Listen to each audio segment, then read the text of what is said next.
Today I'm going to be putting up our Pikachu themed balloon garland, and I'm going to be starting this video with all of my balloons inflated and my quads already made. If you need a refresher on making quads, you can go back and see our getting started video that has our tips and tricks on there, and I will teach you how to do that in more detail.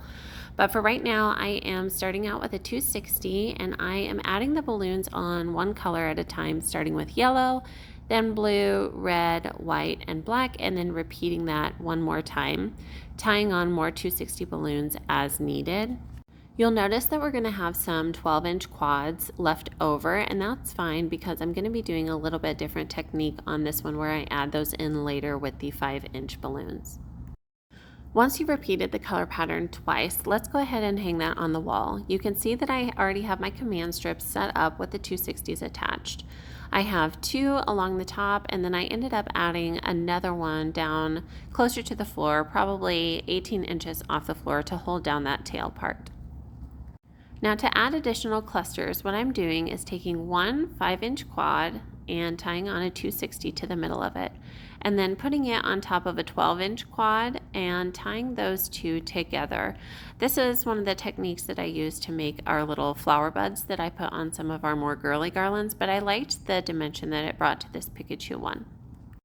So I'm going to add this onto a section of the garland that is the same color as the quad that I'm trying to add. So I have a yellow quad here, and I'm going to add it down on the bottom where there's more yellow quads.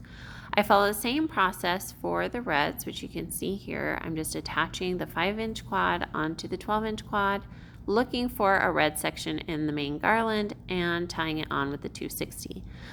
I'm going to do the same process for the rest of the 12-inch quads that I have laying around.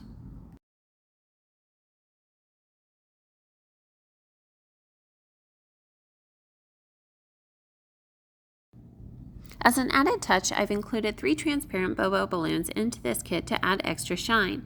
I'm going to be filling those with 3 18-inch balloons. As you can see here, I just thread the 18-inch balloon onto a plastic straw and insert it inside the Bobo balloon.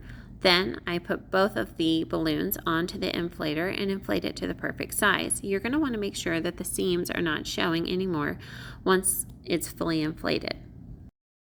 Now I'm just going to use a 260 to attach to the 18-inch balloons and tie those onto the garland. Again, I'm tying them into sections that are the same color as they are.